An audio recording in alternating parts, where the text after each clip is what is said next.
Alam mo yung pakiramdam na palaging kapos sa pera kahit anong trabaho mo. Yung kahit may trabaho ka naman, pero parang hindi mo nararamdaman yung pag-asa na umasenso ka. Marami sa ating Pilipino ang may pangarap na makaahon sa kahirapan, makabili ng sariling bahay, makapag-ipon, at mabigyan ng mas magandang buhay ang pamilya. Pero sa totoo lang, hindi lang diskarte at sipag ang kailangan. Minsan ang totoong kalaban ay nasa desisyon natin mismo, lalo na pagdating sa pera. Kaya sa video na ito, pag-uusapan natin ang 8 pinakapangkaraniwang financial mistake na paulit-ulit na ginagawa ng maraming Pilipino. Mga pagkakamaling unti-unting nagpapabigat ng buhay at nagpapalayo sa tunay na pag-asenso. Pero don't worry, hindi lang ito listahan ng mga pagkakamali. Bibigyan din kita ng mga practical tips para maiwasan ito at makabangon financially.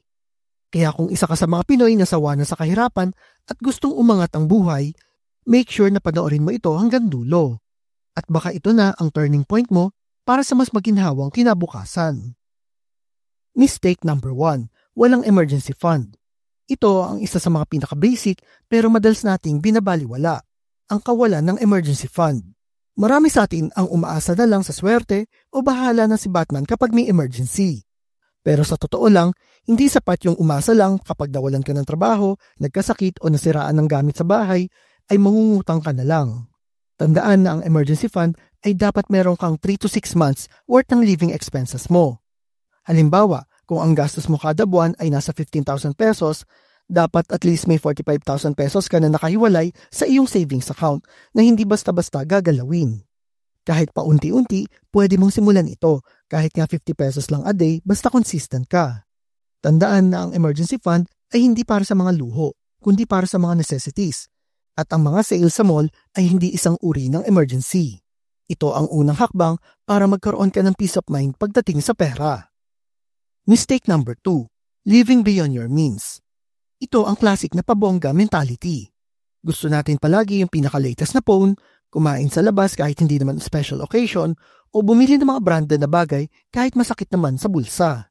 Minsan ginagawa lang natin ito para may maipost lang sa social media, pero ang hindi natin nakikita ay linulubog ka na nito sa utang.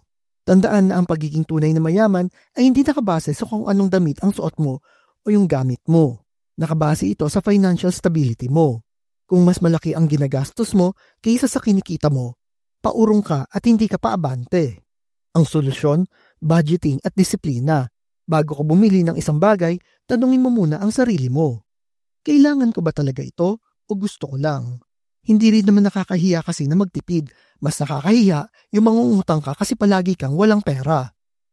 Mistake number 3. Walang budget plan o tracking ng gastos. Ang perang hindi mo binabantayan, siguradong mawawala. Kaya maraming Pinoy ang nagtataka kung saan napupunta ang sahod nila. Kasi hindi naman talaga nila alam kung saan ito napupunta. Wala kasi silang budget plan at lalong wala silang tracking ng kanilang mga gastusin. Simple lang ang solusyon dito. Gumawa ng monthly budget. Isulat ang lahat ng sources of income at itabi dito yung mga fixed expenses tulad ng renta, kuryente, tubig, internet at iba pa. Then ilista mo rin yung mga discretionary o nice to have na gastos tulad ng minsan ng pagkain sa labas o pagbili ng mga bagay na gusto mo. At para ma-record mo ito, gumamit ka ng notebook o Excel file o kahit ng mga budgeting app. By the end of the month, magugulat ka kung gaano karaming pera ang napupunta lamang sa ibang bagay na hindi mo naman talaga kailangan. Ang goal dito ay kontrolin ang pera mo at hindi yung pera ang kumokontrol sa'yo. Mistake number 4. Kakaibang mentalidad sa utang. Aminin mo na, gaano mo ba kadalas naririnig yung salitang utang muna, bayad later? Para bang normal na lang ito sa culture natin ngayon. Pero ang problema, hindi lahat ng utang ay healthy. Meron kasi tayong tinatawag na bad debt o yung mga utang na ginagamit pambili ng mga luho o yung mga bagay na hindi naman talaga kailangan na binibili mo lang para may maipost ka sa social media. Marami na rin kasi ang nauubos ang sahod kakabayad ng interes sa credit card, utang sa 5-6 o kahit sa mga kaibigan. Masakit mang tanggapin pero kung hindi mo ito babaguhin ang mindset mo tungkol sa utang, mahirap ka talagang makakaahon.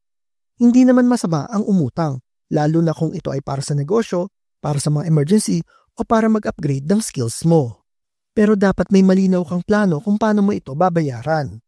At kung lagi ka lang umaasa sa utang para mabuhay, ang ibig sabihin may kailangan kang baguhin sa lifestyle mo.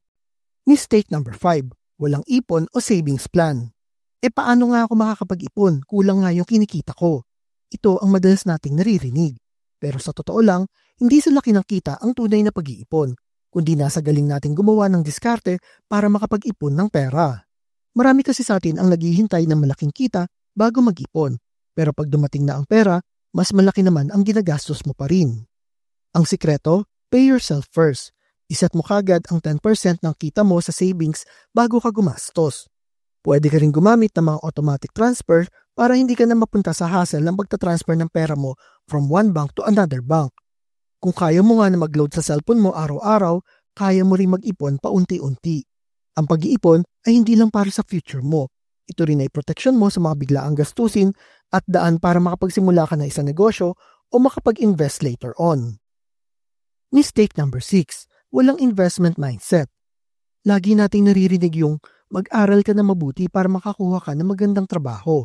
Pero bihira tayong tinuturuan ng mindset na gumamit ka ng pera para kumita pa ng mas maraming pera. At isa ito sa mga nawawalang piraso ng financial literacy na hindi alam ng karamihan ng mga Pinoy.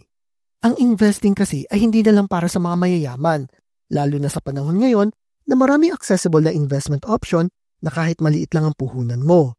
Tulad na lang ng Pag-ibig MP2, digital banks na may high yield interest rates, mutual funds, at yung mga dividend-paying stocks.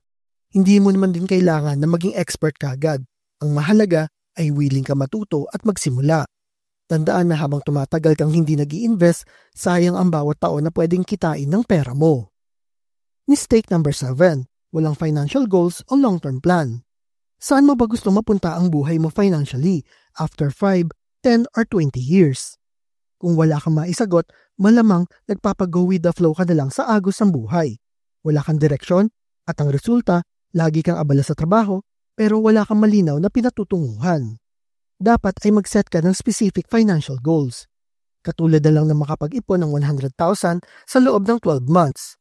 O kaya naman makabili ng lupa sa probinsya after 5 years. Kapag may malinaw kang goal, mas motivated ka na magtipid at mag-ipon at umiwas sa mga walang kwentang gastos. Tandaan na financial freedom starts with clarity. At kahit maliit lang ang goal mo ngayon, basta tuloy-tuloy ka lang, malayo ang mararating mo. Mistake number 8. Umaasa lang sa iisang source of income. Basta may trabaho ako, ayos na yan. Ito ang isa sa mga paniniwala na madalas nating naririnig. Pero sa totoo lang, ito rin ang isa sa mga pinakadelikadong mindset pagdating sa pera. Maraming Pinoy kasi ang kontento na lang sa isang sweldo kada buwan kahit kulang na kulang naman ang kinikita nila para sa kanila. Ang problema, paano kung nawalan ka ng trabaho? Paano kung may nangyaring emergency at hindi sapat ang sahod mo? Sa panahon kasi ngayon, hindi na sapat yung umasa lang sa iisang source of income. Kailangan mo ng extra income, pwedeng online sideline, maliit na negosyo, o kahit simpleng buy and sell. Hindi naman kailangan na magsimula ka kagad sa malaki. Kahit 200 to 300 pesos kada linggo, malaking bagay na ito basta consistent ka. Ang goal mo dito ay hindi para mag-survive, kundi makapag-ipon, makapagbayad ng mga utang, at makapagsimulang mag-invest. Kaya habang maaga pa, simulan mo na ito. Tandaan, mas panatag ang buhay kung mas maraming daluyan ang pera mo at hindi ka basta-basta matitinag ng kahit anong problemang darating sa'yo. So ayun ang mga financial mistake na madalas nating nagagawa na unti-unting humihila sa atin pababa. Pero tandaan mo, hindi pa huli ang lahat.